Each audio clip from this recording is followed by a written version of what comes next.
G'day guys, it is Ben here from Hunt the Night. Now, what we're going to do today is have a look at these ThermTec dual field of view scopes. Now, I've been meaning to do this review for so long, but we've had such crap weather this year in Victoria. It's been very hard to get out and shoot because recovery is just impossible. But I've got a little bit of footage and I want to talk about a few things because people ask me about these scopes all the time.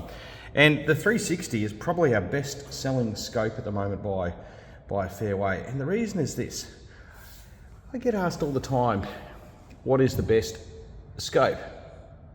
And I start with, what do you want to shoot? How far do you want to shoot it? And it's like, I want to shoot foxes, I want to shoot deer, I want to shoot rabbits. And they're kind of like, you know, two different scopes. Well, this is two different scopes. So I'm coming towards a different answer these days. And that answer is, you should have a look at these ThermTec area scopes, because these scopes are effectively two scopes in one. Now, they come in two sensor sizes. One is a 384 and one is a 640 sensor. And the reason why these are a two-in-one scope is this. This little ring here changes it from a 20mm focal length to a 60mm focal length in one scope. Now, what does that mean? Well, it's optical magnification for a start. And in the 660, it's 1.1 magnification in 20mm and 3.3 magnification in optical. You're effectively getting 3 times the zoom by changing that. You've also got digital zoom on top of this, 5 levels of it by scrolling this well. Now, it not only doesn't lose image quality when you switch this optical, it actually picks image quality up because it goes from having a 20mm focal length to a 60mm focal length. So when it's in 60mm, it is using this massive 60mm lens to provide all that information to the sensor. There is nothing like this scope on the market today. This is incredible. It is fantastic if you want to use it for shooting rabbits in its 20mm, or it's fantastic, especially in the 384, which is 1.8 and 5.5 magnification, for shooting pigs up close and then foxes. It's also great for observation. If you're shooting from a static position, you can have this in wide angle, and then you can flick it into optical zoom and then adjust your zoom there, you know, from there. It is absolutely fantastic. Now I'm going to run a couple of other features and we'll go front to back. So obviously we've seen the lens, and this is the focus ring then for it. She's a little tighter this morning, but so I haven't warmed her up. Focus ring, so you've got your adjustment for your field of view, you've got your focus ring. It does come with a set of rings. That they aren't the best rings in the world, but they're a set of rings. And there's a couple of things I like here now, as we start to get here. Firstly, there's no shutters and there's no internal batteries in this device, which means long term there's no servicing, there's no replacement of batteries, there's no sticky shutters or anything like that. To refresh the sensor from a nuking point of view, you close the lid, you double tap this side turret, then press it again. It will give you, it'll tell when you double tap this, it'll say in the screen, make sure the lens cap is closed, and it refreshes. They've got a super long refresh time. I keep forgetting to do it because the image quality stays great. On here, we've got our turret. Now, you can run either an 18650 or an 18500 battery, and it doesn't matter which way you put the battery in, it's not polarity sensitive. So in the field, very quick and easy to change out batteries and keep going on. On this side, we've got our data port where you can download video footage, run updates to the scope and so on. These do have Wi-Fi in them, and we'll get to that in a minute, with what else it has, but you can't transfer from the app or from the scope to the app. You can record via the app, but at the moment you can't transfer from the scope to the app over Wi-Fi.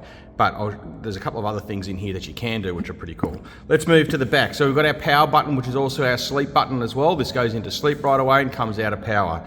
On this side, we've got our capture for video and also record. And if you double tap this, it'll actually turn on picture-in-picture. And on this side here, we can change our color palettes. It also activates, if you hold it down, the artificial rangefinder, but I haven't found the artificial rangefinder to be very reliable at all. Going towards the back, we've got a very long diopter support. It is the longest on the market because of the way they've made this. This unit can actually come out for cleaning and so on. It's actually very unique. I absolutely love the way they've set this up. And we've got a magnetic eye cup here too, which is in the box. And I've got it on other videos, and you know, holds on very well. There's no real risk of losing that magnetic eye cup because we haven't replaced any yet. So that's kind of the basics of this. Now, a couple of really cool things this does, and a couple of things you need to know. Firstly, you need to zero it twice. Because it's effectively two scopes, you need to zero it in 20 and in 60 mil, okay? No biggie, it holds 5 different zero profiles in here. It does have automatic zeroing, but you've got to be in certain conditions to do that, and I don't have the certain conditions because I'm shooting into dirt, so it picks up heat, and you know, but I've seen it work quite well in range situations where the only thing that's hot is the target. It does. Now, a couple of cool things I like about this scope. One, it has incredible ability to control the image, especially in inclement weather, and especially on the 660, because it's got sharpness and denoise, so it can really crank the sharpness up, and it really makes that image defined. It's fantastic in inclement weather. I don't like it when it's just normal weather, but you know, it's amazing. Brightness, contrast controls, and also you can change the color of the actual screen and the screen brightness independently. So you've got full total control over the image, you know, and then you've got your quick control here by a quick press of your side turret. That'll bring up brightness and brightness and contrast. If you hold it down, that'll bring up the full menu. You can replay what you've recorded through the scope as well. So if you've taken a shot from something and say it's dropped in long grass, or it's run and you're trying to get your bearings and you're like, oh, where was it? You can actually load it up in this scope and go into there and go, oh, I'll replay that footage. It's super cool. They have thought about so much with these. It's got reverse polarity reticles. You can change it between, you know, a real fine increment zoom or a smooth zoom where it goes from 1 to 2 to 4 to 5 type thing. You know, it is a very, very well thought out scope. These are some of the best I have seen. Picture quality alone, usability alone, this dual field of view is something totally different, and I love different. Anyway guys, there it is. The footage will be a combination that you would have seen of both the 660 and the 360, but we have got these in stock at huntthenight.com.au, so head over to the store and buy one. Thanks guys, talk to you again.